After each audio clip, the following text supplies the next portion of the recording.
O Direito no Espelho, com Julian Lisboa.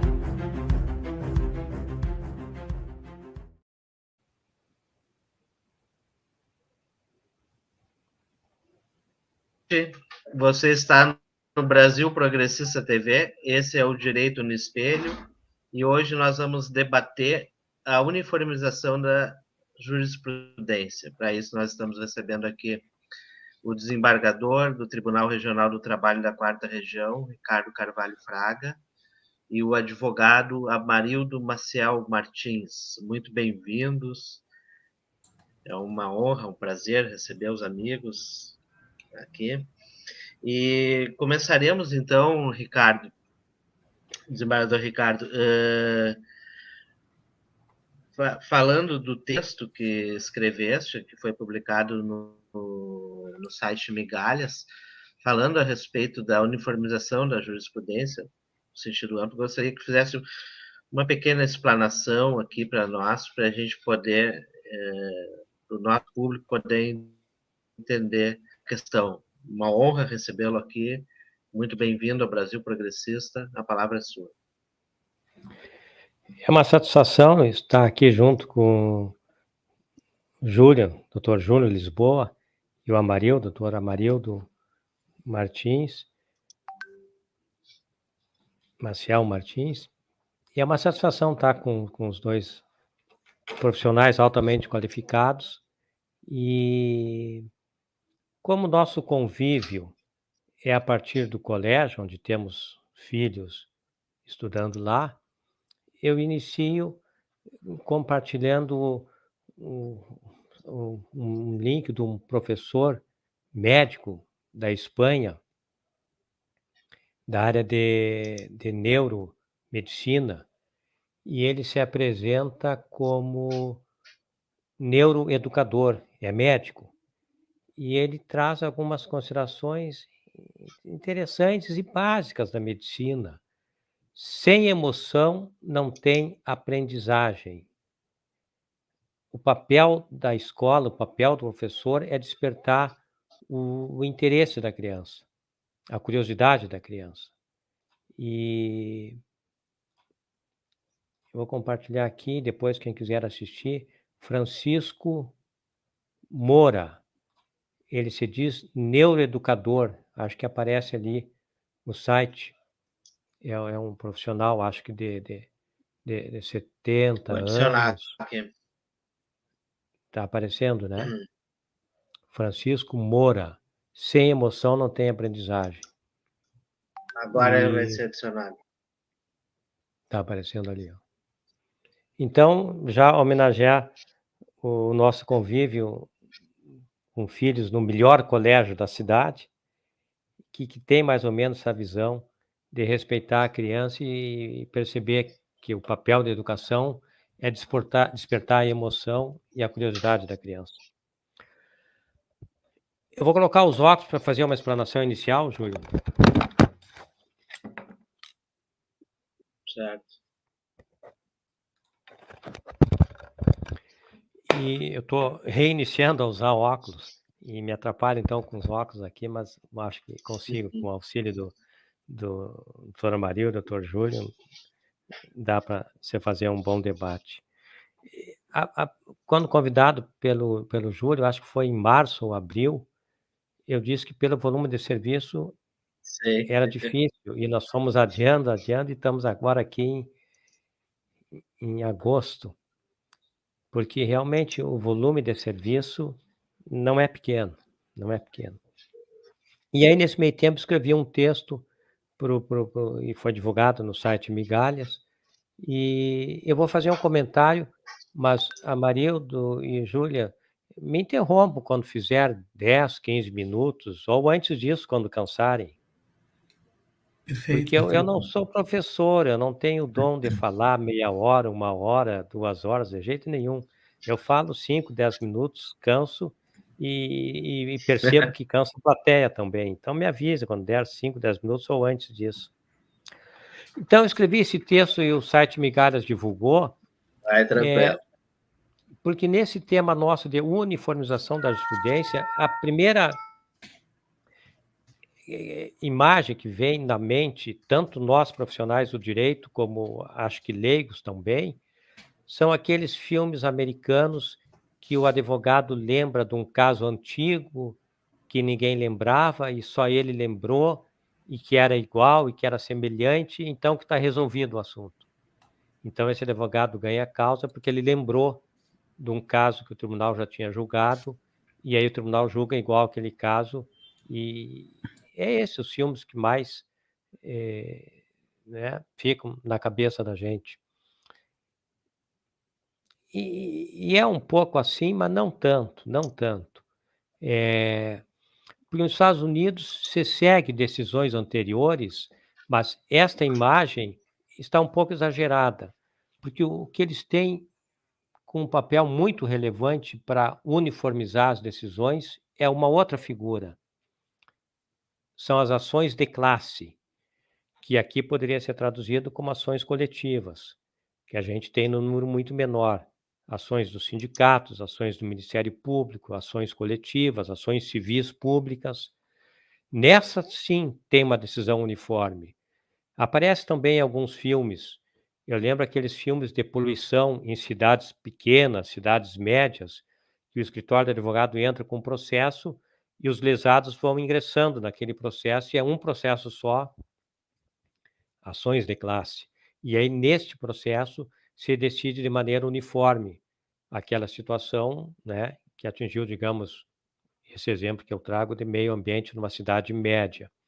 Então, as ações de classe uniformizam a jurisprudência, é uma decisão única, é um processo só. Então, as ações de classe são muito mais importantes para a unidade, uniformização, do que o que eu tinha falado antes, o advogado que lembra de um processo individual, né, que foi julgado antes.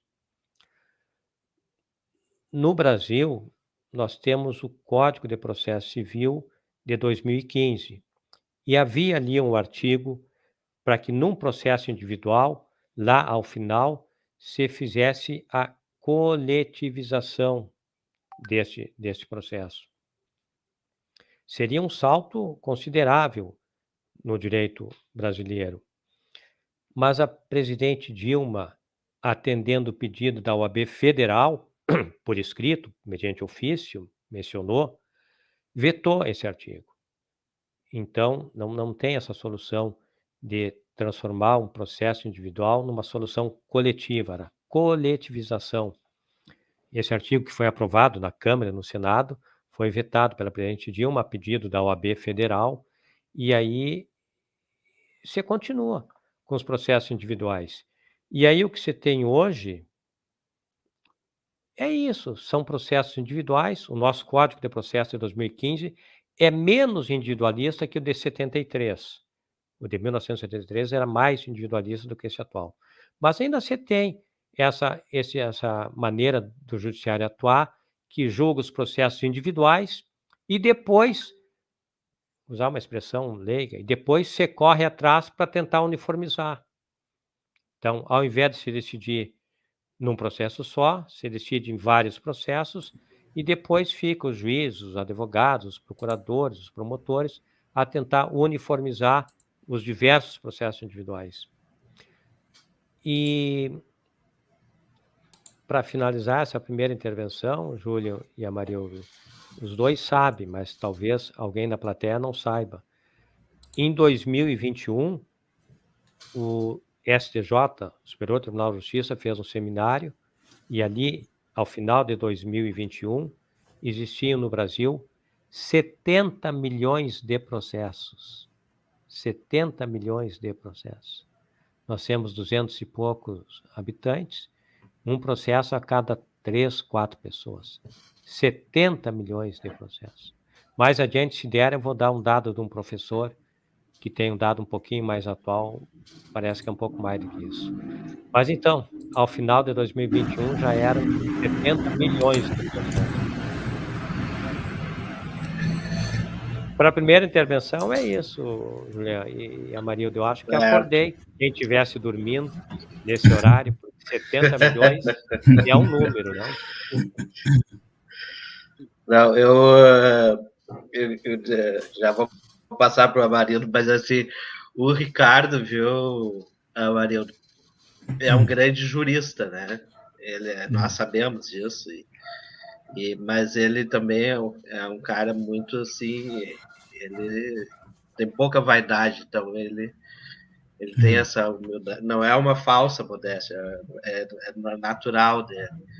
Mas a gente o Ricardo tem uma bagagem, um conhecimento muito grande, e eu gosto dessa maneira dele pensar globalmente o direito, né? Tu vê o artigo do Ricardo, é um artigo ele está cuidando do sistema de justiça como um todo, né? Apesar de que sabemos que o desembargador Ricardo Fraga é do Tribunal Regional do Trabalho, uma justiça especializada.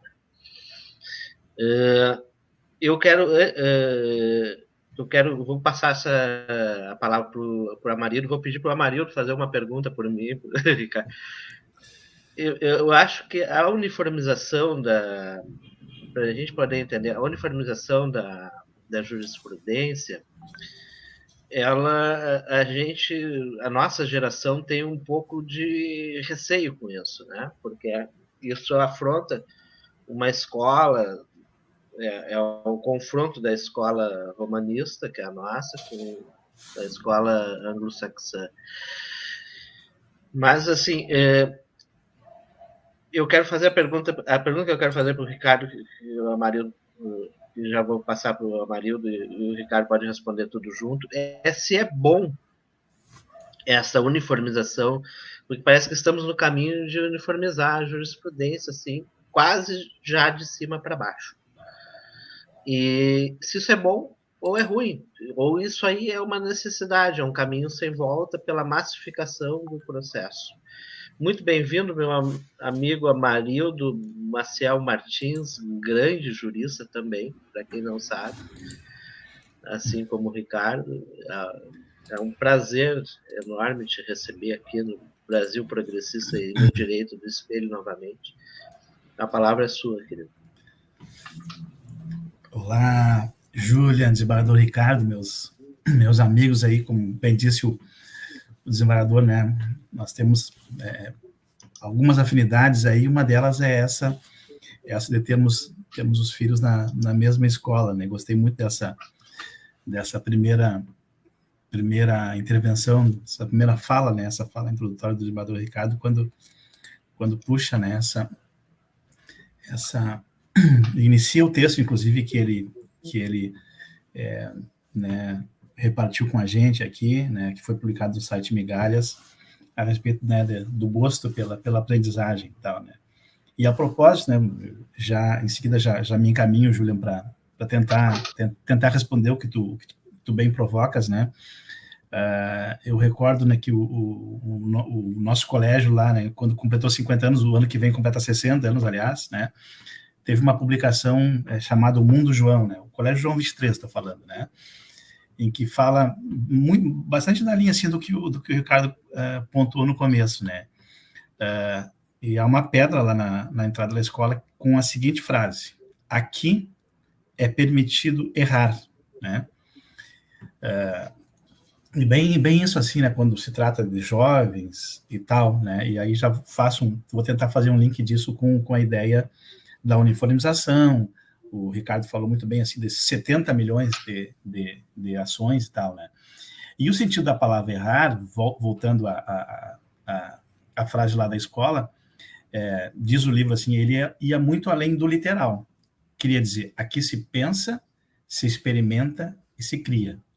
Assim se aprende e assim se nasce e renasce todos os dias, né?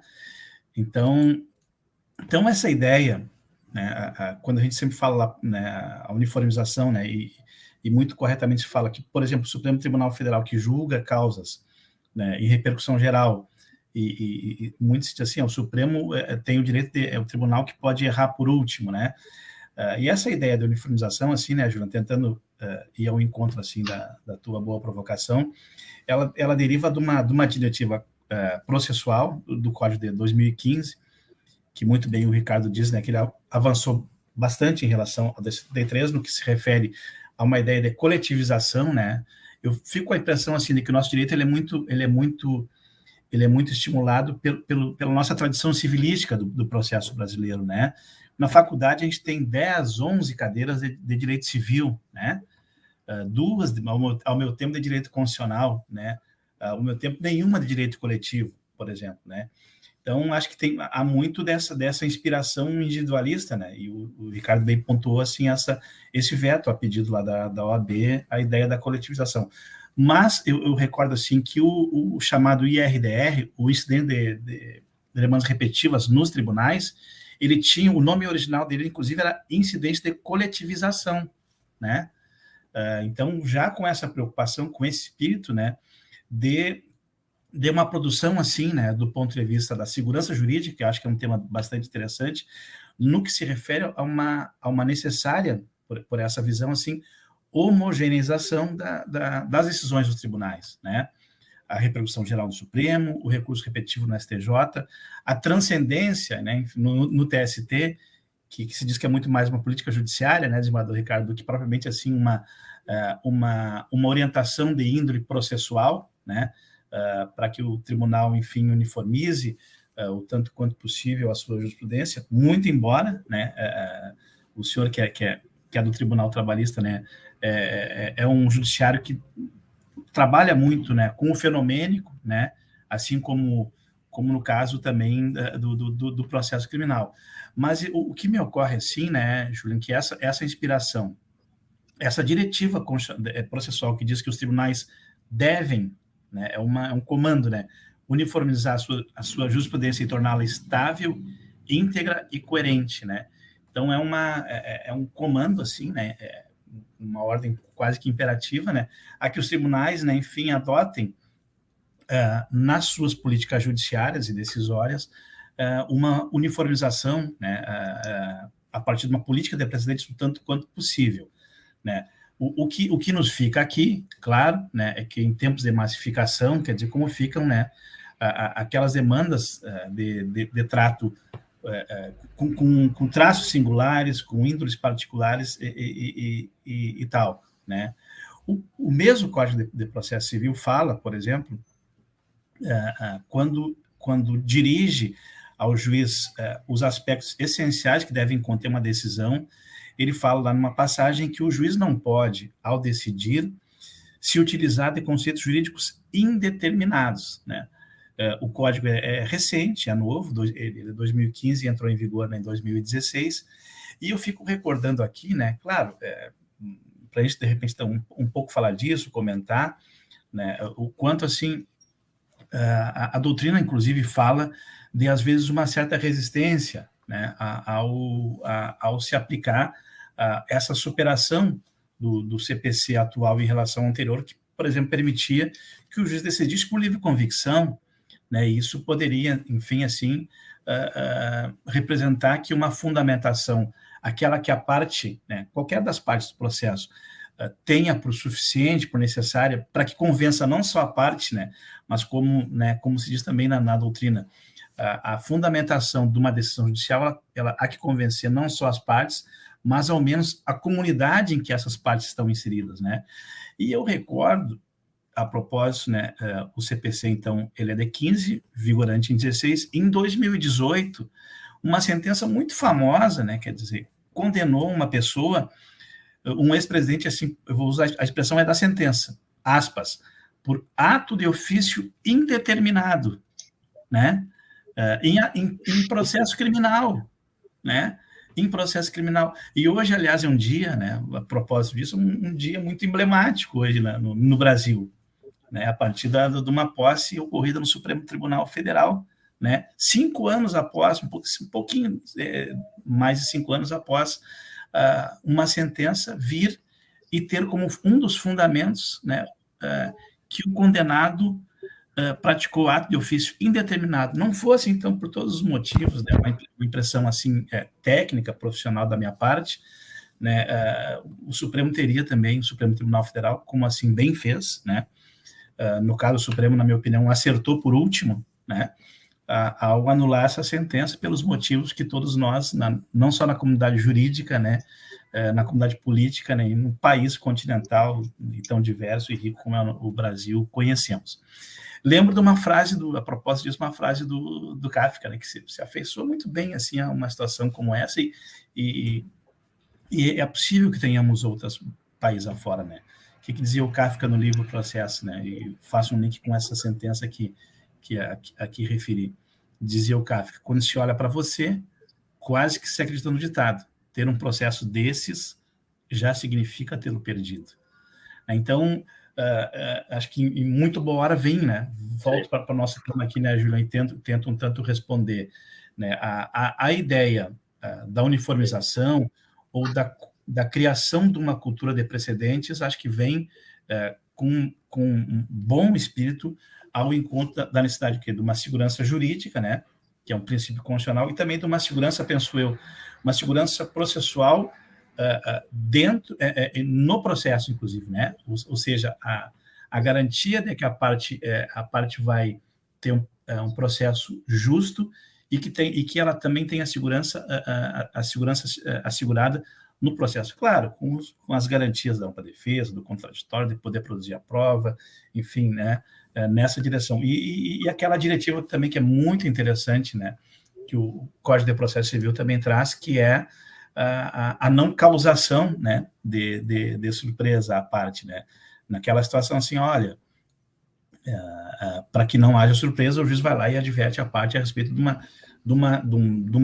algum tema, de alguma questão que possa implicar diretamente com aquilo que ela pede ou em relação àquilo que ela se defende.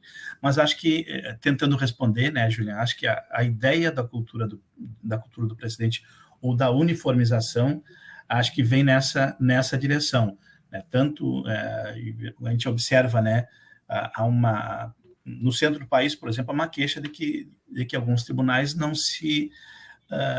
seguem uma orientação, por exemplo, em matéria penal, em matéria de habeas corpus, que é orientada pelo Supremo Tribunal Federal e pelo STJ, por exemplo, com um espírito, diria assim, um tanto quanto mais garantista, né? Olhando, vendo o processo na perspectiva da dignidade do ser humano, né? Das garantias mesmo processuais que, por vezes, né?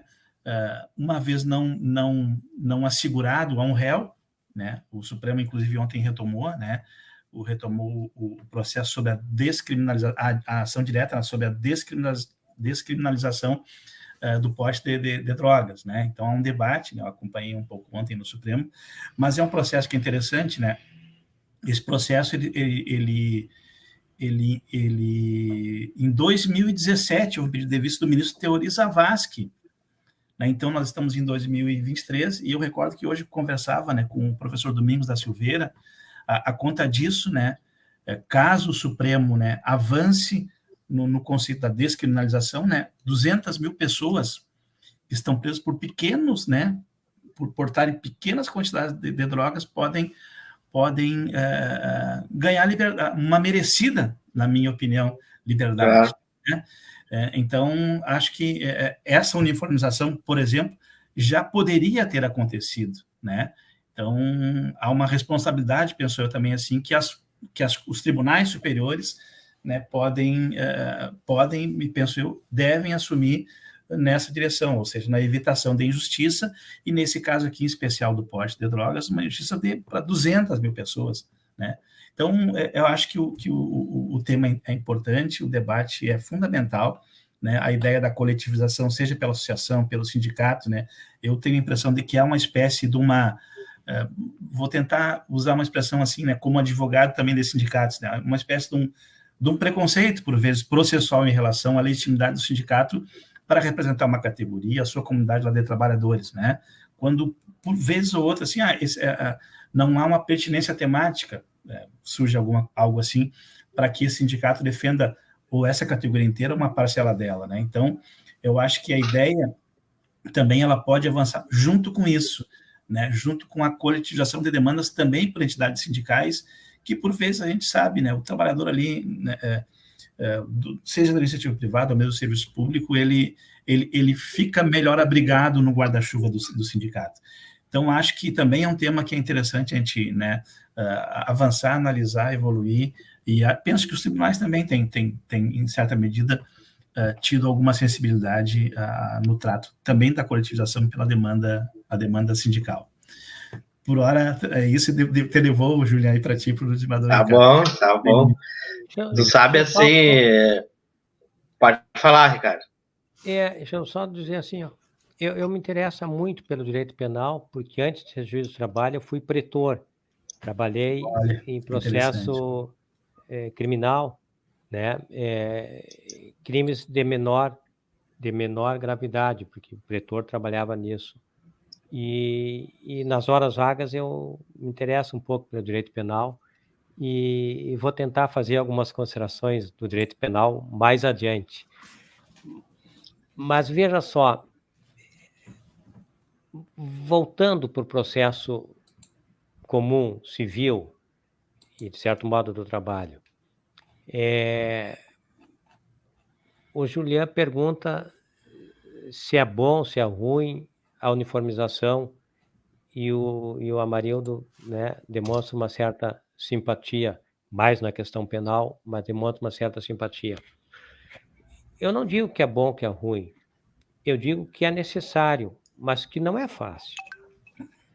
Nós vivemos essa situação, eu falei dos Estados Unidos, falei do Brasil, mas não é só esses dois países. Desde o final da Segunda Guerra Mundial, tem uma explosão de litigiosidade no mundo. Porque imagine o avanço que se teve de civilidade depois da Segunda Guerra Mundial. E o judiciário não estava preparado para isso. Eu mencionei os Estados Unidos, mencionei o Brasil, vou mencionar a Índia. O Tribunal Superior do Trabalho trouxe 2 palestrantes da Índia. Uma advogada disse que no escritório dela tinha 27 milhões de clientes. Ela não disse que trabalhava no maior escritório da Índia, é um escritório comum da Índia. 27 milhões de clientes. Um outro profissional que o TST trouxe também da Índia, falou basicamente de conciliação, mediação, arbitragem, porque processos não tem como o judiciário resolver na Índia, diz ele. No Brasil, processos de matéria tributária, impostos municipais, estaduais, federais, uma professora do Rio de Janeiro diz que o que se discute nesses processos, seja para cobrar ou para não cobrar impostos, equivale a 1/3 do PIB. 1/3 do PIB do Brasil está sendo debatido em processos que a União, Estados e municípios são autores ou são réus. No Rio de Janeiro, no Tribunal de Justiça no Rio de Janeiro, impostos estaduais e municipais, não federais, estaduais e municipais, no Tribunal de Justiça do Rio de Janeiro, tem 5 milhões de processos. 5 milhões de processos. O estado que mais discute... Deixa eu só abrir a porta ali para uma cachorra. Opa!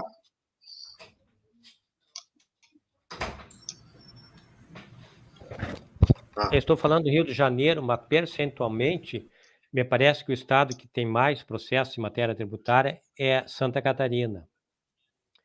Então, um país que tem 1/3 do PIB sendo debatido em processos,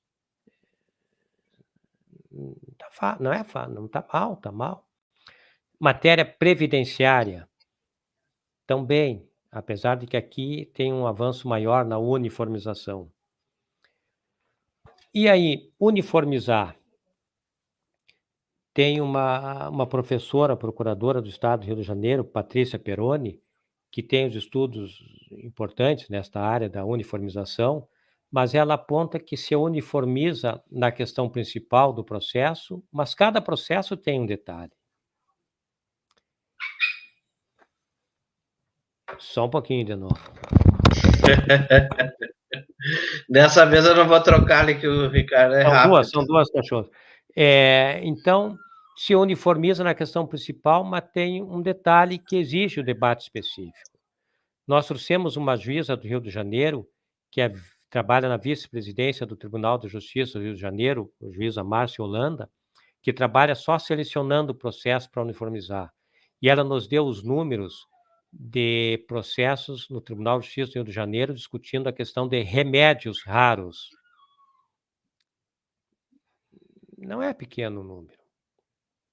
Depois, lesões de usuários no acesso ao transporte público. Também, números altíssimos. E aí se uniformiza a questão principal. Quem teve lesão no transporte público tem que ser compensado, indenizado. Tá, tudo bem. Mas cada pessoa teve um tipo de lesão. Um se atrasou 5 minutos para o serviço e perdeu o dia. Outro se atrasou horas e perdeu o emprego. Outro se atrasou e perdeu uma consulta médica. Outro se atrasou e perdeu uma cirurgia médica. São lesões diferentes. Então, pouco serviu aquela tese central de que tem que indenizar. Cada um tem um tipo de indenização. E algum teve uma machucadura na porta do trem ali, né, Ricardo? Né? Então, ficou incapacitado para o trabalho. São lesões diferentes, E o judiciário tem que examinar cada lesão. O Lênin Streck, conhecido de todos nós, ele fala que tem que se cuidar para que o caso concreto não desapareça. Sim. O judiciário tem que examinar a questão central, quem teve lesão tem que ser indenizado, e tem que examinar a questão específica. O caso específico, não pode o caso concreto desaparecer. Sim. Tem solução, né? E aí, mais recentemente, porque o judiciário tem que cuidar da legitimação, da aceitação das suas decisões. Tem um desembargador do Tribunal de Justiça do Rio, Alexandre Freitas Câmara, que ele fala muito da importância das audiências públicas. Não só a audiência ser pública, aquelas audiências que se ouve entidades da sociedade civil. O Supremo tem feito isso em alguns temas mais relevantes, diferentes. E, por último, tem havido uma experiência incomum. O Tribunal de Justiça de Minas Gerais percebeu que determinados temas têm que realizar seminário. Não é audiência pública para ver a sociedade. É seminário, mais de um dia. Então, determinados temas, o Tribunal de Justiça de Minas Gerais, é só entrar no site TJ Minas Gerais, percebeu que tem que realizar seminário. Ou seja, nós estamos numa situação que não é pequena a nossa tarefa. Não é pequena a nossa tarefa. Porque se desde lá, da Segunda Guerra Mundial para cá, se aumentou a exigência, a reivindicação de maior civilidade nas relações, de particular com particular, de particular com o Estado, de Estado com particular, alguém tem que organizar isso. Claro. E já se viu, eu não quero antecipar muito o debate, mas já se viu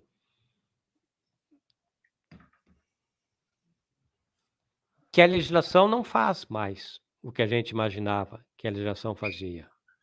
Os códigos, desde o Código de Napoleão, 1804, que tinha aquela pretensão de prever tudo e resolver tudo, não se consegue mais.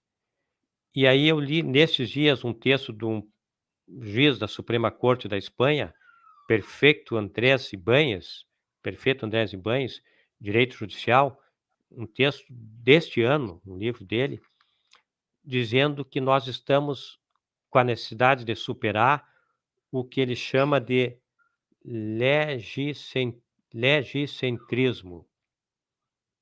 Em espanhol, mas a tradução é isso, legicentrismo. Que não se pode mais ter a ilusão de ficar com a lei no centro, porque a lei não diz, a lei não resolve, a lei não diz tudo. A lei deixa enormes espaços em branco. Então, esse juiz da Suprema Corte da Espanha, perfeito, Andrés Ibáñez, ele diz que nós temos que superar o legicentrismo. E aí, um judiciário que estava preparado e organizado para julgar os processos um a um. Como é que vai resolver isso com uma lei que não diz tudo? É uma mudança de paradigma, né? Não é pequena a nossa tarefa, não é pequena a nossa tarefa. E Julián e Amarildo, já que eu mencionei um juiz da Espanha, vou mencionar mais perto, um professor aqui da PUC, Marco Félix Jobim. Marco Félix Jobim é um professor novo aqui da PUC, que ele tem uma consideração interessante. Ele diz isso que todos dizem, que a lei é cada vez mais insuficiente e que os parlamentos seguidamente não conseguem resolver um tema e deixam ao judiciário. Aí eu me pergunto, ele não disse, mas eu me pergunto, quando o parlamento deixa um tema não bem resolvido, ele está passando para o judiciário a tarefa de fazer uma norma? Não é esse o papel do judiciário. Ou ele está passando para o judiciário uma sinalização? Este assunto tem casos muito diversos, queremos decisões diversas. Os casos não são todos iguais. Então, quando o legislativo, no Brasil, nos Estados Unidos, na Europa, em todo mundo, deixa um assunto em aberto, qual é o papel do judiciário? Fazer uma norma, ao invés do que o legislativo fez, ou resolver percebendo que tem diversidade de situações? Eu não tenho resposta para isso, Mas vejam que nós estamos discutindo aí não só processo, nós estamos discutindo aí organização do judiciário. O judiciário hoje, você sabe que dele é exigido uma tarefa que não é a mesma tarefa que se exigia do judiciário antes da Segunda Guerra Mundial. Então, é isso. Deixa eu fazer um pequena parte. Talvez, assim, claro, o que eu vou dizer aqui é óbvio, mas eu gostaria que botasse um olhar sobre isso. Eu acredito que o legislativo, o parlamento, ele encontrou os seus limites.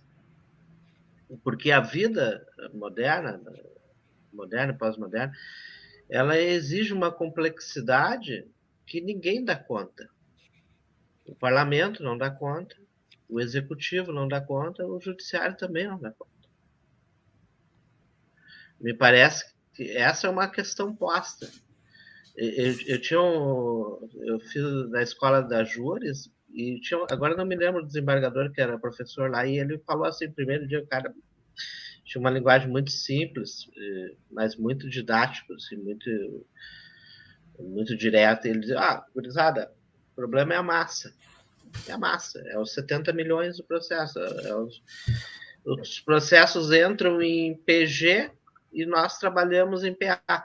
E aí eu vou colocar uma provocação, como o Amarildo, eu faço as provocações e passo a bola para o Amarildo. E eu penso o seguinte, desembargador Ricardo e Amarildo, porque nós estamos vivendo uma era de transição, uma era de transformação, de quebra de paradigmas aí, né, que nós estamos vivendo. E tem um elemento que entra aí, que é a inteligência artificial. E aí, todos nós entramos bem nessa, né? Porque pode ser que, como as instituições não estão dando conta da complexidade dos problemas humanos, da vida humana, ela também, nós podemos ter a tentação de jogar isso no colo, entre aspas, da inteligência artificial. E nós tivemos hoje, né, o caso dessa ferramenta aí, a Pangea. Eu vou ser bem sincero, assim, português bem claro para vocês. Eu tenho medo que no futuro bem próximo nós tenhamos máquinas dando sentença e despachando. Eu Isso é quero uma falar um coisa pouco sobre isso, assim, mas eu não sei se o Amarildo quer falar antes. tá? Não, pode emendar aí, Ricardo. Acho que tem uma Pode. E- Vai, Fer. Veja só, eu deixei uma pergunta em branco porque eu não sei responder. Quando o legislativo não resolve um tema, ele passa para o judiciário, que o judiciário faça uma norma geral, ou ele passa um recado para o judiciário, resolva caso a caso, com as diferenças de caso a caso. Eu não sei responder isso. Na questão da inteligência artificial, eu uso uma expressão mais simples e menos pretensiosa. Uso intensivo de dados estruturados. Eu já participei de alguma experiência no Tribunal Regional do Trabalho, quando estive na vice-presidência, que era o uso de dados estruturados, ou seja, para selecionar processos, para selecionar temas, para procurar certos dados. Então, não chega a ser inteligência artificial, porque o computador só fazia o que se determinava. Quando você queria fazer conciliação numa cidade, para selecionar processos, um servidor comum levaria um mês. No computador, tu coloca processo daquela cidade, com valor, com tema, e ele resolve em 5 minutos. Então, isso era uma experiência de uso de dados estruturados. Não chega a ser inteligência artificial. O Supremo tem experiência um pouco mais avançada. Tem aquele computador, o Vitor, o Rafa, a Vitória. São programas um pouco mais ousados. Essa ideia de tarefas repetitivas é inevitável. Não tem sentido um funcionário público realizar tarefas repetitivas que se fazia antes. Um funcionário só para fazer notificações. Não é, né? Então, tem tarefas repetitivas que tem que ser pela máquina, né?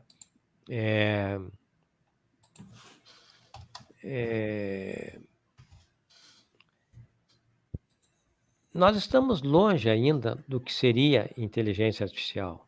Aquele cientista Miguel Nicoleles, ele é muito crítico, ele diz que a inteligência artificial não é nem inteligente nem artificial. E que é mais fácil transformar nós, humanos, em máquinas, que alguns já são, do que transformar a máquina em humanos. Nicoleles diz isso, é mais fácil transformar nós, humanos, em máquinas, do que transformar as máquinas em humanos. Então, nós estamos longe ainda de decisões por computador. Mas nós temos que saber que tem tarefas repetitivas que tem que ser pela máquina.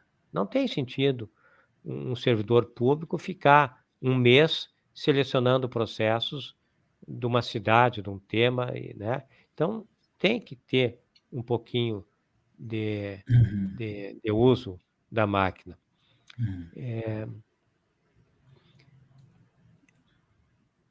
Imagino que organizar um escritório da advocacia sem o uso do computador é inviável organizar um escritório, né? Ministério Público, enfim. Tem um autor que é radicado nos Estados Unidos, mas ele vem ali da Bielorrússia, Morov, Eugênio Morov, que ele diz que nós não podemos ter a tecnofobia. Nós temos que usar a tecnologia, procurando regulamentar, procurando ver o que ela tem de bom, o que ela tem de ruim, mas não podemos cair no que ele chama de tecnofobia. Mas, enfim, é isso. Não sei se o que é o Amarildo. Não, e a partir do que tu falas assim, né, Ricardo, e o Julian também nos provoca assim, a tecnologia, né, enfim, né, ou um período assim que a tecnologia é, sem dúvida, assim, é um processo sem volta, mas em que medida também isso, né? Eu fico pensando assim, tu acabaste de falar agora assim, a máquina humana ou humano-máquina, né? Parece que aquela frase famosíssima do grande filme Tempos Modernos do Chaplin, né? Não sois máquina, homens é que sois, tá sendo vencida por tudo isso, né? Mas claro, assim, acho que não teríamos como assim brigar com a ideia de que, como tu bem disseste, quer dizer, o trabalho que, ok, que um computador pode fazer para selecionar um processo, quer dizer, o trabalhador está esperando lá e tal para receber um valor, processo trabalhista, quer dizer, e um servidor demoraria um mês para fazer esse mesmo levantamento, né? Isso de um lado. Do outro lado, temos assim, tem essa ideia assim da, né, isso que a gente está, né, nós aqui nos avistando, né, ainda que virtualmente, né? O caso daquele servidor público, no servidor judiciário, por exemplo, né, que agora passa, em alguns casos, assim, a fazer a sua atividade quase que exclusivamente, assim, né, mediado, né, através e com a máquina, né? A ideia da intuitividade, né? A ideia da interação, a ideia, né, do avistamento, assim, com o colega, do olho no olho, enfim, né? Acho que esses dilemas também tecnológicos, né, e o professor Nicoleles, é um neurocientista, ele aponta muito assim, para isso, assim, né, desses efeitos. Claro que, né, a otimização, né, com vistas ao aperfeiçoamento da prestação jurisdicional, né, isso que a gente vinha comentando aqui a partir do nosso tema, quer dizer, o acesso à justiça. Tu falas no texto, né, Ricardo, das class actions americanas, né, que está lá numa obra assim que ali nos anos 80 que pronuncia muito isso, né, do professor Mauro Capelletti, o acesso à justiça, né, a ideia de uma economia e efetividade processual, né, isso que eu comentava na minha primeira fala ali, né, uma possível homogeneidade, não, né, das decisões judiciais, assim, um processo justo, assim, que evite, né, a ideia da multiplicação de demandas individuais. Claro, tu falaste também muito bem a ideia de que cada demanda, assim, ela tem a sua singularidade, a sua particularidade, e ali tem uma pessoa diferente da pessoa que possa estar discutindo, inclusive, o mesmo assunto no outro processo, né? Mas o que fico pensando assim, né? Essa ideia do fortalecimento da confiança do cidadão na credibilidade do próprio direito, assim, e da jurisdição, né?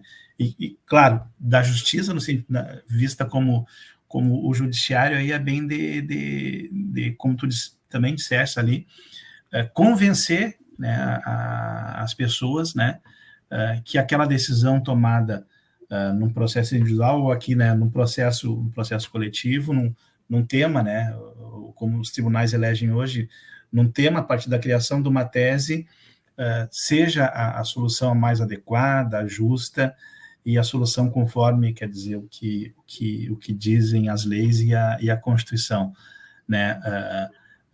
Enfim, até diferentemente, assim, né, uma pequena observação, assim, do que fala no o direito italiano, né, que tem a non liquid, né, o juiz na Itália, né, pode se excusar, né, de decidir, né, não ficou, isso não ficou provado, ou não existe lei, né, para a situação que é trazida aqui, enfim, né, isso em grosso modo falando, quer dizer, no caso brasileiro, né, nós temos um princípio constitucional que é a chamada inafastabilidade da jurisdição, ou seja, né, a pessoa entendendo que não só um direito foi lesado, mas que possa haver a ameaça de lesão ao seu direito, ela pode, né, procurar o judiciário e ali propor a sua demanda, né? E tem a própria lei, as normas do direito brasileiro, né, que dizem isso. O Ricardo falava, né? Pois a lei está insuficiente, né? A lei é insuficiente. O papel do parlamento, quer dizer, o Júlio um pouco tocou nisso, assim, né? Que o parlamento hoje um tanto disputa, né? Atualmente, o que vejo assim, um tanto disputa o poder com o próprio executivo, né?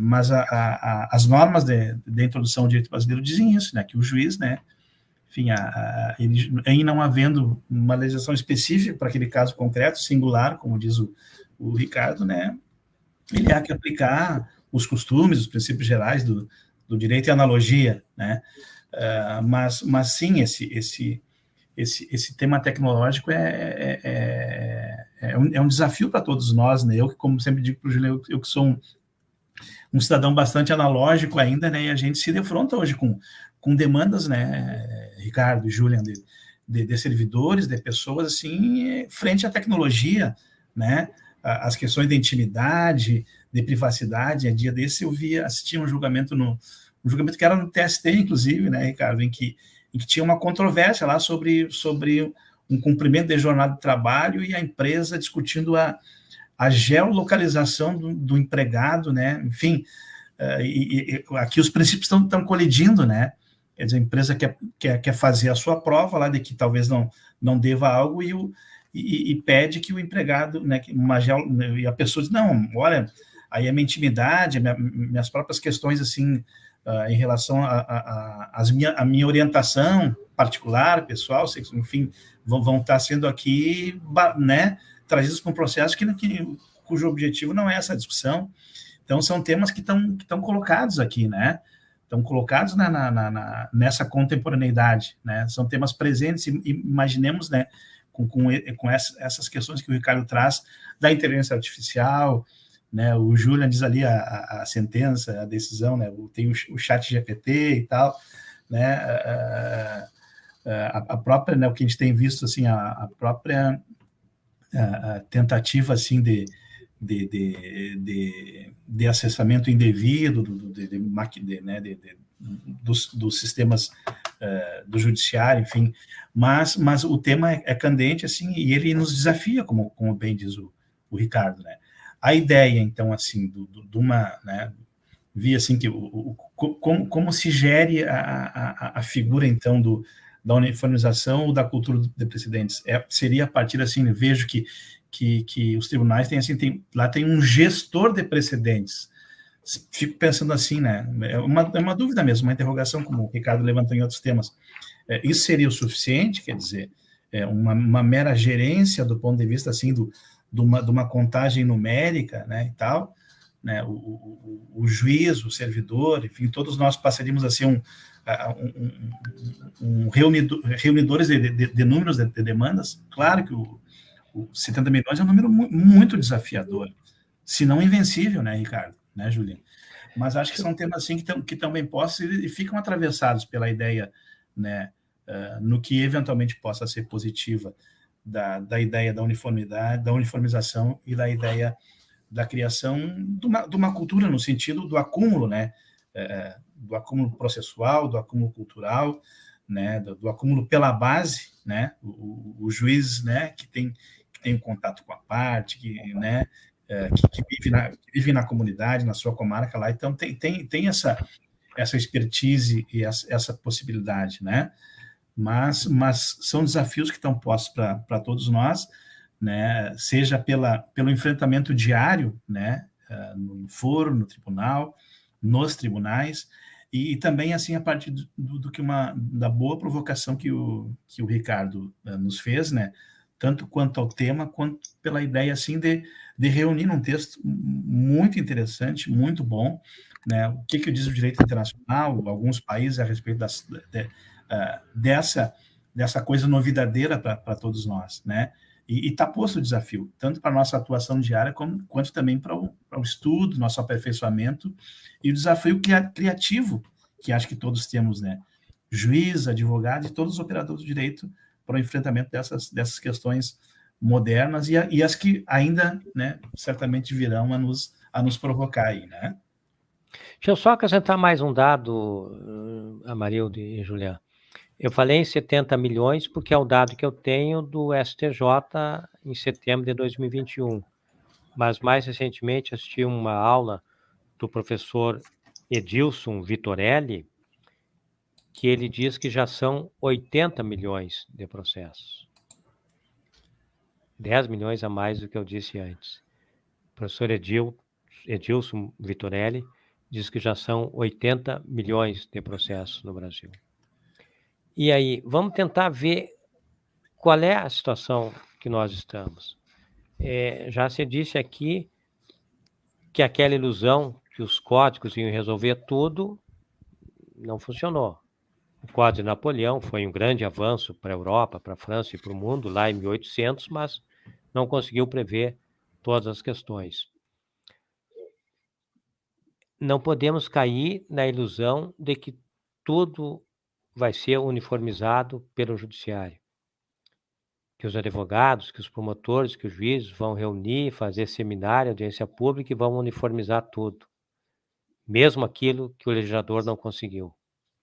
E aí, Júlia e a Marilda, eu mencionei há pouquinho o Lênio, eu vou mencionar um outro professor daqui, muito conceituado, que tem um texto dele recente, deste ano, o livro é de 2023, e tem um texto dele, né, nesse livro de 2023, que foi uma surpresa para mim. Ainda estou meditando sobre esse texto, que é o Araquém de Assis, desembargador aposentado aqui do Tribunal de Justiça do Rio Grande do Sul. Sim. Eu estudei com ele, fui aluno dele no mestrado da PUC, e o Araquém de Assis examina os assentos em Portugal, que eram as antigas súmulas, não existe mais, foi declarado inconstitucional, e ele diz, nesse texto dele, de mais de 10 páginas, que se o judiciário for fazer o que o legislativo não fez, que é uma norma geral e abstrata, que se o judiciário for fazer isso, como 926 sugere, isto é inconstitucional. O judiciário não pode fazer uma norma geral e abstrata. Se interpretarmos o artigo 926 do Código Civil assim, que o judiciário vai fazer uma norma geral e abstrata que o legislativo não fez, que isso é inconstitucional. Que o judiciário tem que continuar julgando na peculiaridade de cada caso. Então, esse texto eu chamo de professor, porque eu fui aluno dele, desembargador aposentado. Também foi. Foi uma surpresa para mim, é um texto desse ano, ele diz textualmente, logo, afigura-se inconstitucional o artigo 927, 13 e 4, porque se entender que o judiciário vai fazer uma norma geral, não pode, não é essa a tarefa do judiciário.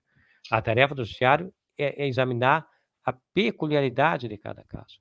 E aí, voltando então para a experiência dos Estados Unidos, porque é o país, né, que a gente se espelha muito hoje, aquela figura inicial que eu disse, que o advogado lembrou de um caso antigo e lembrou do caso e resolveu o seu processo e ganhou a ação. Qual é o caso antigo nos Estados Unidos que vincula os demais e que orienta os demais? É o caso que se discutiu as peculiaridades do caso e que se fez um debate um pouco mais amplo. Porque aquele processo que se discutiu só a peculiaridade do caso resolveu só aquele caso. Agora, o processo que se discutiu a peculiaridade, se discutiu o problema um pouco maior, ele tem repercussão nos demais processos. Então, não é toda a decisão nos Estados Unidos que influencia as demais. É aquela decisão em cujo processo se debateu o que era específico e o que era geral, que estava ao redor daquele caso. Então, é óbvio que esse julgamento vai orientar os demais. E aí, o que se diz é que o primeiro juiz não julga os outros casos. Ele julga aquele caso primeiro e as circunstâncias que estão ao redor dele. E aí o segundo, terceiro, quarto juiz vão se orientar para aquele debate e é assim. Não é o que está ocorrendo entre nós. No Brasil, se diz, este caso vai ser uniformizado. Você decide que vai ser uniformizado. E depois você discute a uniformização. Não é assim que se faz nos Estados Unidos. Não é assim. Ora, como é que eu vou dizer que vou uniformizar antes de estudar todas as consequências? Tem primeiro decidir o caso, ver o que está ao redor e depois fazer uma decisão boa, completa, que vai servir de orientação para as decisões. Então, o que a gente está fazendo no Brasil é algo que não existe nos Estados Unidos, algo que não existe na Alemanha, que o nosso Código de Processo, a exposição de motivos menciona a Alemanha. O que existe no Brasil é algo que não existe nos Estados Unidos, que não existe na Alemanha. Eu vou mencionar 1, 2, 3, 4, 5, 6, 7, 8 expressões, Julieta. Me perdoe quem não é do direito, que está assistindo aqui, 8 palavras que talvez não existam nos Estados Unidos nem na Alemanha, e que existem entre nós. Distinção e superação. Existe nos Estados Unidos esse conceito, né? Julgar um caso diferente de maneira diferente. Superar o entendimento, né? São expressões que vêm dos Estados Unidos.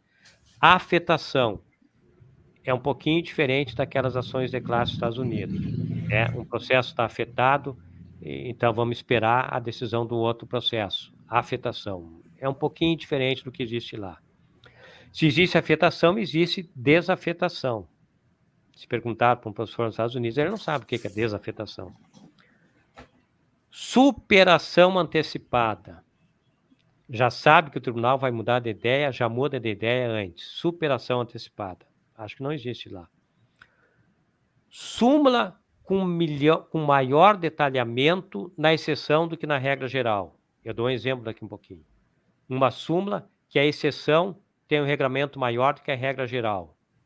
Não existe nenhuma parte do mesmo. Sobrestamento e dessobrestamento. Não existe. Pergunta para o professor dos Estados Unidos, da Alemanha, não existe. Superação parcial. Quando supera a parte do entendimento anterior. Superação retroativa. Eu não sei o que é. Talvez seja o caso da decisão do TST sobre raio-x, que o TST decidiu retroativamente. Talvez seja um exemplo de superação retroativa. Então, veja, são 8 palavras, conceitos aqui que eu mencionei, que não existem nos Estados Unidos, que não existem na Alemanha. Nós estamos no Brasil com uma solução híbrida, que pode ser muito rica, pode ser muito criativa, mas nós estamos tratando de um assunto sério e difícil, mas não estamos pisando em terreno tranquilo. Nós não estamos seguindo a experiência norte-americana. Nós estamos mesclando a experiência norte-americana com a experiência da Alemanha, com toda a nossa herança de Portugal. Súmula. Súmula não existe em nenhuma parte do mundo. Súmula não existe. O que é súmula?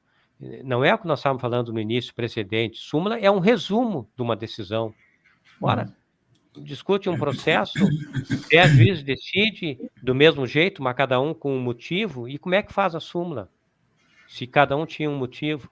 Naquela decisão recente, bastante importante, da Convenção 158, no Supremo, tinham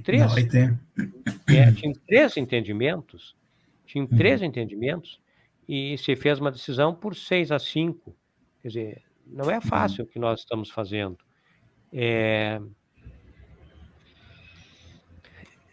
Enfim, eu acredito que no Brasil você pode construir a democracia mais rica do que em outros países.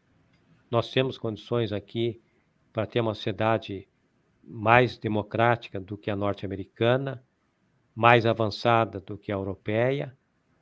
Mas quando eu digo isso, eu não estou dizendo pouca coisa. Quando eu digo que o Brasil vai ter uma sociedade melhor que a americana, melhor que a europeia, eu não estou dizendo pouca coisa. Eu não estou dizendo pouca coisa. Sim. Eu não estou dizendo vou ali na esquina tomar um cafezinho. Eu estou dizendo que a nossa tarefa não é pequena. Por exemplo, você fala muito em segurança. Eu tenho procurado textos, não no direito, mas eu tenho procurado textos na filosofia, que não é a minha área de estudo. Mas segurança não é o que se diz no direito. Não mudar e manter o status quo como era em Roma. Não é isso que a sociedade quer ouvir de nós, profissionais do direito, advogados, promotores e juízes. O que a sociedade quer ouvir de nós, profissionais do direito, é que tenham certeza, fiquem seguros, a atual situação de injustiça e desigualdade social vai mudar. Vai mudar. O que um juiz deve dizer para a sociedade é: eu amanhã serei melhor juiz do que eu sou hoje. Amanhã eu vou ter mais conhecimento, eu vou ter mais experiência e tenho certeza, amanhã eu vou ser um juiz melhor do que eu sou hoje. É esta a segurança que a sociedade espera de nós, profissionais do direito. E não aquela velha ideia, eu amanhã vou pensar igual que eu penso hoje. O senhor não vai melhorar nunca. Então, o próprio conceito de segurança, e eu acho que aí nós temos que ir para fora do direito, aí nós temos que ir para a filosofia. Nós estamos numa sociedade que nós mencionamos aqui, nós três dissemos que o judiciário tem dificuldades, que o legislativo tem dificuldade, que o Estado tem dificuldades na sociedade. Nós vivemos no Ocidente, e aí eu menciono um outro professor de Portugal, que ele é do direito, mas o estudo dele é mais na área da sociologia. Ele lembra aquele dado que nós sabemos: 20% da população mundial vive com menos de $1 por dia. 20% da população mundial vive com menos de $1 por dia. E a situação tem que mudar. E nós, profissionais do direito, temos que dizer para a sociedade isso. Nós não podemos ficar nos segurando. Vai ser igual como foi em Roma, o direito garante que nada vai mudar, tenho segurança. Não, a segurança que nós temos que dar é isso. Tenham segurança, fiquem tranquilos, vai mudar. Isso vai mudar. É a situação de que 20% da população mundial vive com menos de $1 por dia. Isso vai mudar. E nós, profissionais do direito, temos que contribuir para essas alterações. E temos que dizer: amanhã eu vou ser o melhor juiz do que sou hoje, amanhã eu vou ser o melhor advogado que sou hoje, amanhã eu vou ser o melhor promotor do que eu sou hoje. É isso que a sociedade espera de nós. Então, o próprio conceito de segurança, que está muito dentro desse tema nosso, tem que ser pensado não só com os aprendizados do direito, mas de outras áreas, sociologia, filosofia. Sim. O direito é uma ferramenta de evolução também, né? Ele pode espelhar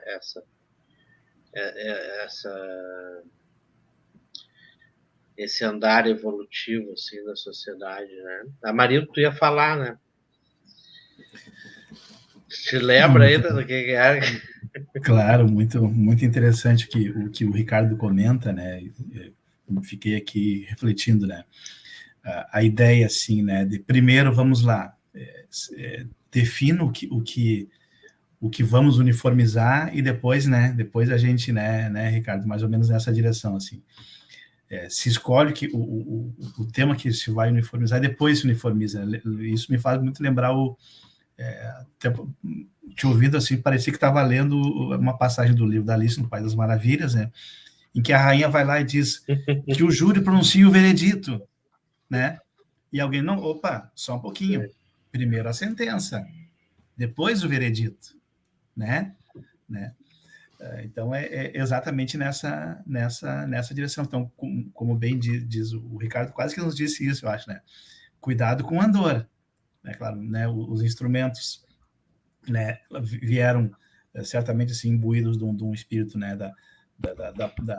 do progresso, de uma inovação processual, no rumo, quer dizer, de um aperfeiçoamento, de melhores decisões, quiçá, né? Claro, estamos aqui todos, né, apostando nas conquistas civilizatórias, como o Ricardo também bem nos traz, né? Que fico pensando assim, né, Ricardo e Júlia, sobre a ideia, então, de uma uniformização, de uma criação, enfim, né, de uma cultura decisória que, de fato, né, tenha respaldo naqueles que são os destinatários da prestação jurisdicional, do trabalho do advogado e especialmente, né, das decisões do judiciário. O Ricardo trabalha muito a ideia da segurança jurídica no texto dele, né? E eu sou um estudioso do tema assim há alguns anos, muito me apraz, me gusta o tema, né? Fico lembrando lá do caso, o famoso caso que é relatado que é o caso da viúva de Berlim, né? Quando Berlim lá era dividida em duas, a oriental e a ocidental, né? E a ocidental, naquela disputa política, né, com a oriental, vai lá e convida uma viúva de um servidor público da Berlim Oriental para morar na Berlim Ocidental e promete para ela uma pensão, né, a conta do falecimento do esposo, então servidor público. E lá pelas tantas, quer dizer, a Berlim Ocidental, para onde ela se mudou, questiona a legalidade da pensão. E me parece que foi o primeiro caso na história, lá por 1959, né, em que um tribunal apreciou o tema da segurança. Claro, muito embora essa ampliação interessante que o Ricardo traz do conceito, né? Não uma mera segurança jurídica, um conceito talvez um tanto mais compartimentado, mas a segurança no sentido assim de que amanhã vai ser outro dia para essa pessoa que vive, né, com menos de $1 por dia. Então, a ideia assim da melhora, a ideia de uma estabilidade da decisão judicial, a confiança, né, nossa, do cidadão, da parte da sociedade, quer dizer, e a efetividade dessas situações jurídicas, né, do processo, né? É aquilo que eu comentava um pouco assim também, né? Não só a segurança no processo, mas a segurança pelo processo, né? Então, e uma ideia assim da própria segurança dos direitos materiais, do direito que o cidadão ali entende, seja ele destinatário, e que venha a ser garantido e assegurado por uma decisão judicial, né? Então acho que é muito interessante assim muito interessantes as reflexões que o Ricardo nos traz aqui, né? E eu, claro, fico aqui comigo assim com essa, diria assim, né, naquela ideia paulo freireana, assim, como né, fico esperançando no sentido assim da gente, né, atuar, né? E claro, somos partícipes nisso, né? Temos o nosso grau de responsabilidade onde atuamos, a bem de que sim, né? De que tenhamos, como bem diz o Ricardo, quer dizer, uma comunidade participativa, a bem de influenciar o tanto quanto melhor, né, soluções justas, né, reparação de injustiças, né, e acho que me parece que essa é muito a tarefa nossa, a tarefa do direito e o papel de todos que operam, né, com esses temas tão caros e tão importantes assim para todos nós, especialmente para aqueles que precisam, claro, da proteção, da intervenção, da urgência no alcance de uma decisão judicial, né, que por vezes assim salve vidas e defina futuros, né? Eu acho que é muito nessa direção aí, Juliana. Juliana, isso que o Amarildo fala da viúva de Berlim é muito interessante. Eu conheci num texto de um juiz federal do Rio de Janeiro, Walter Schwenkener de Araújo, e que é exatamente isso que o Amarildo diz, uma viúva que morava em Berlim Oriental, aí em Berlim Ocidental sinalizaram que ela poderia ter a pensão, ela veio para cá com toda a dificuldade que era, e fizeram o cálculo, o exame mais detalhado e acharam que ela não tinha direito. Então, você viu lá que a administração tinha passado uma sinalização para ela e que a segurança era dar aquela pensão, mesmo que não tivesse a rigor direito àquilo. Então, isso é o direito administrativo construído na Alemanha, que não é o direito administrativo francês, que nós aqui seguimos mais frequentemente. E que a ideia, então, desse livro do juiz federal do Rio de Janeiro, Walter Schwenkener de Araújo, diz que o papel do Estado é passar segurança à população. O papel do Estado é passar, seja para o administrado, a nível de direito administrativo, seja em qualquer esfera. O papel do Estado, o papel nosso, profissional de direito, é passar segurança para a sociedade. E nesse tema nosso do direito processual, do direito processual civil, processual trabalhista, eu menciono nesse texto aí um professor da Colômbia que estuda no México e nos Estados Unidos, que ele diz que esse tema nosso de uniformização não tem a ver com concentração de poderes, e tem a ver, sim, com difusão de conhecimento, com alargamento de conhecimento, para que todos conheçamos todas as decisões de todos os tribunais, de todos os juízes. Então, é uma aula belíssima, eu acho que está no texto aí que eu menciono. Diego Lopes Medina é um professor da Colômbia, que estuda no México e um pouco nos Estados Unidos, que ele diz que esse tema nosso tem a ver com isso, tem a ver com disseminação, divulgação do conhecimento e organização do conhecimento, e não com concentração de poder. Porque senão nós vamos cair naquela situação que bastaria um juiz, um advogado para uma parte, um advogado para outra, e estava tudo uniformizado. Não é isso. Não é isso. Nós queremos um direito processual participativo. E aí, para surpresa boa e grata, nesses dias eu consegui estudar um livro da Teresa Arruda Alvim, aquela processualista do centro do país, São Paulo, e ela diz algo parecido com isso que eu estou dizendo, não com essas palavras, mas ela diz isso, que quando o legislador deixa um espaço em branco, tem que se resolver aqui com um debate, no mínimo, maior que o debate que não foi feito lá no Legislativo.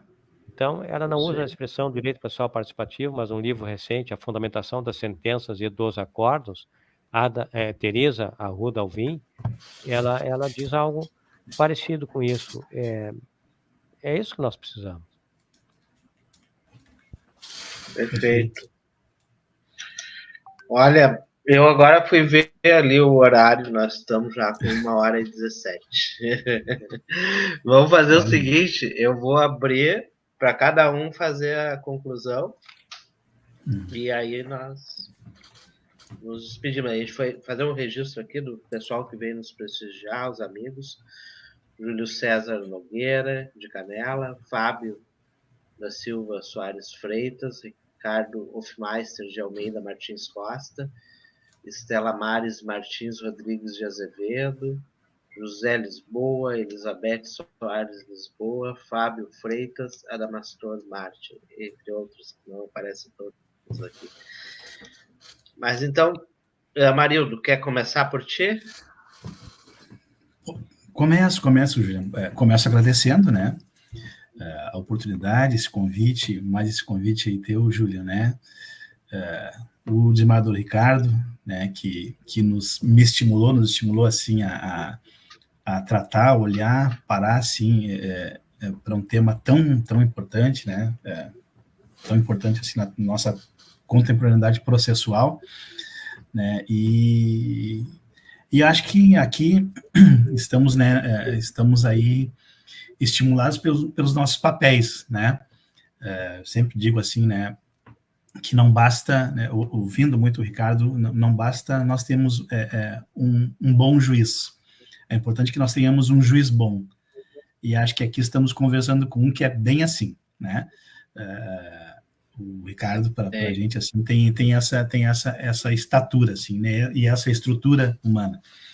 Que digo assim, né, do ponto de vista desse desafio que está colocado para os tribunais, para os operadores, e naquilo que nós podemos, né, Julian, influenciar com a nossa atuação, com o nosso estudo, com a nossa investigação científica, né, viva a ciência, aliás, né, viva a ciência processual, aqui no caso, é exatamente isso, né, é um desafio, assim, uma tarefa, claro, no meu caso aqui, para as minhas limitações, uma tarefa histórica, né, histórica em que sentido? De nós, com a academia, com os tribunais, com os operadores, né, avançarmos nesses institutos novos, é bem verdade, mas que podem vir a ser, né, o Ricardo coloca uma interrogação ali que também é muito interessante, podem vir a ser institutos que venham aperfeiçoar, melhorar e conduzir o direito, né, e a justiça na direção do atendimento daqueles que tanto precisam, né, na melhora, na criação, sim, de uma segurança em sentido amplo, né? Em sentido também, em sentido sociológico, em sentido do amparo a esses que tanto precisam de uma intervenção, do melhor que possa vir da sensibilidade do judiciário. Né, dentro dessa ideia do papel histórico, que fico pensando, né? Havia, né? E aqui estamos nós, como tu disse, né, Juliana, nesse horário e estimulados, e fosse o caso, poderíamos avançar um pouco mais, mas claro, certamente teremos outras oportunidades aqui contigo, né? Aqui contigo na academia, seja em publicações, nos estudos, como o Ricardo nos trouxe vários elementos ali, né, no que ele conseguiu reunir para essa nossa boa conversa de hoje à noite. Né, acho que sim, acho que essa nossa tarefa histórica, claro, no meu caso, com a minha modesta dimensão. Recordo, assim, né, e recordo de uma passagem uma passagem a vida logo depois do maio de 68 na França, em que um filho com um pai numa praça lá no centro de Paris, né, vê um monumento em homenagem ao maio de 68 e pergunta: pai, o que significa isso? E o pai vai lá e explica, né, que foi um tempo assim, né, de tentativa de modernização das coisas, né, um tempo de uma boa revolta, né, de tentativa, afinal de contas, de melhora da vida, né, de aposta na esperança e de realização de sonhos. O filho disse, e tu onde é que estava nessa época aí, né? Então, acho que me parece que essa pergunta muito bate para a gente, assim, né? O Chico, né, diz lá numa música dele que isso é história, né? E aqui a gente fala da história do processo, a história do processo de um processo que se apresenta agora e que nos desafia para o futuro. O Chico dizia isso numa música que a história é um trem riscando trilhos, abrindo novos espaços, assinando muitos abraços e balançando os nossos filhos, como o Ricardo falava lá no começo a respeito da escola, das implicações que isso tem aqui tem a ver nessa nossa conversa. E é exatamente isso, né?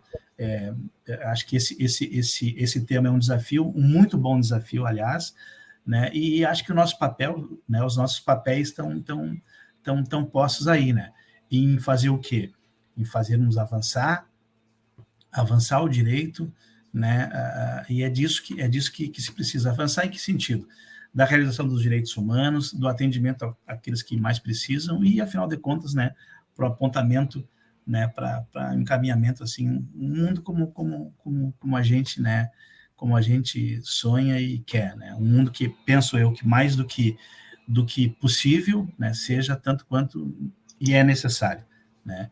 Então, acho que é essa a minha pequena contribuição aí, né, Gil e Ricardo, agradeço muito e mais uma vez a oportunidade, a possibilidade do aprendizado, especialmente, né, e vamos lá, né, acho que vamos nos encontrar numa próxima, e como diz o Ricardo, assim, mais amadurecidos e mais construídos naquilo que seja o que de melhor possamos aportar para esse e para outros debates na direção, né, da construção de um mundo verdadeiramente humano e melhor. Obrigado, gente. Obrigado, Amarildo. Deixa eu fazer aqui alguns pequenos... Eu quero te dizer, meu amigo, que a honra é toda nossa aqui, em nome do Brasil Progressista e de toda a nossa equipe. Tu é considerado nosso amigo querido aqui, sempre muitíssimo bem-vindo, com certeza iremos querer. Quero fazer um registro, antes de passar para o Ricardo, quero fazer um registro ao João 23 também, ao Colégio João 23, que o Amarildo aqui, vice-presidente da Fundação, né, Amarildo? O Amarildo, vice-presidente da Fundação João 23, e realmente o João 23 é um colégio muito especial. Nós temos lá o nosso grupo João Sem Mordaça, um alô para a nossa turma lá, que um calor humano, assim, muito, muito grande, que nos conforta muito. e foi muito importante nesses últimos anos aí que nós vivemos. Meu querido desembargador Ricardo Carvalho Fraga, quero agradecer ter aceitado o convite. Muito longe, foi uma aula brilhante, assim, que eu não tinha dúvida que seria dada, né, Marildo? Que o Ricardo, um grande jurista que ele é, um jurista quase, e além disso tudo que tem que ser dito aqui, um grande ser humano também, uma pessoa humana, querida de todas, uma unanimidade como ser humano que ele é, e como um grande magistrado e jurista também. Então, a palavra é sua para conclusão final e depois eu faço as honras da casa. Então, dizer que é uma satisfação estar aqui junto com o Júnior Lisboa, junto com a Marilda Martins, 2 grandes advogados, e que é uma satisfação estar aqui em boa companhia. E que realmente é gratificante estarmos com os filhos num colégio, como João 23, que assisti lá no final do ano passado, uma professora dizer: o colégio aqui não é para ensinar a voar, o colégio aqui é para estimular a voar. Me parece que é do Rubens Alves, e eu ouvi isso, uma professora dizendo no pátio: nós estamos aqui para ensinar, nós estamos aqui para estimular as crianças. É muito gratificante ouvir isso. Nós realmente estamos num colégio diferenciado. Cumprimentar aqui o Júnior falou na plateia, o vice-presidente do tribunal, o atual vice-presidente Martins Costa, que faz um trabalho belíssimo lá na organização da jurisprudência e que tem essa experiência pioneira e que outros tribunais têm acompanhado já, que é o Pangeia, que é organizar o conhecimento da jurisprudência, e cumprimento também a presença do nosso atual vice-tribunal. Dizer, Júlia e Amarildo, nós, profissionais do direito, temos feito muito, mas o que a sociedade espera de nós é muito mais. O que a sociedade espera de nós, promotores, advogados, juízes, é muito mais do que tudo que nós temos feito. Nós temos feito muito, nós trabalhamos 8 horas por dia, 9 horas, feriado, férias, usamos as férias para preparar uma palestra, adiamos uma palestra de março para agosto. Nós fizemos muito, mas a sociedade espera muito mais de nós. A sociedade espera muito mais de nós. Nós aqui, entre nós, ficamos com um compromisso marcado do direito penal, que eu disse que ia falar daquelas considerações do Amarildo e não falei.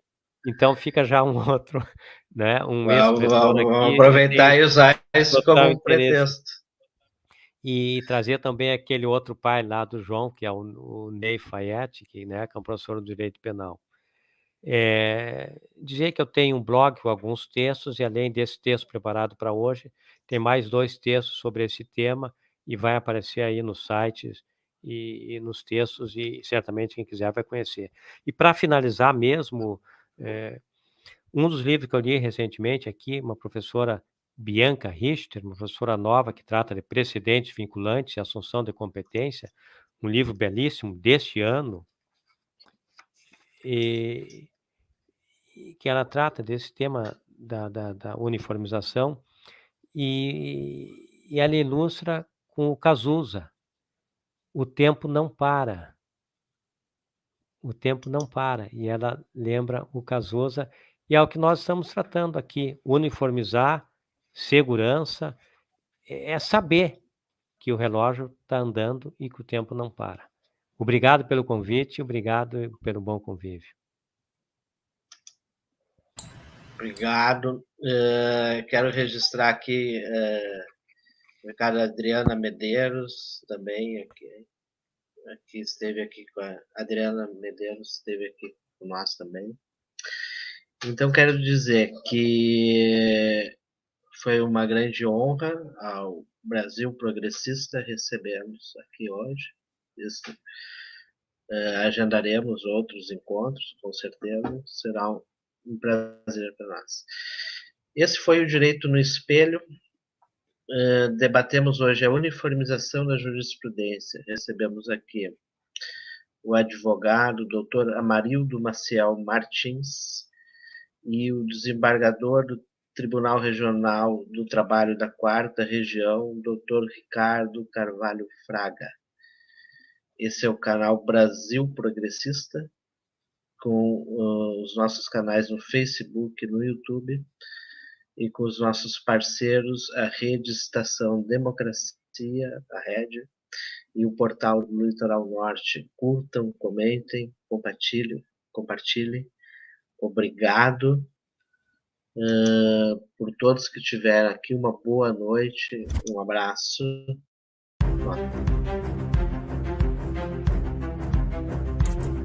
O Direito no Espelho, com Julian Lisboa.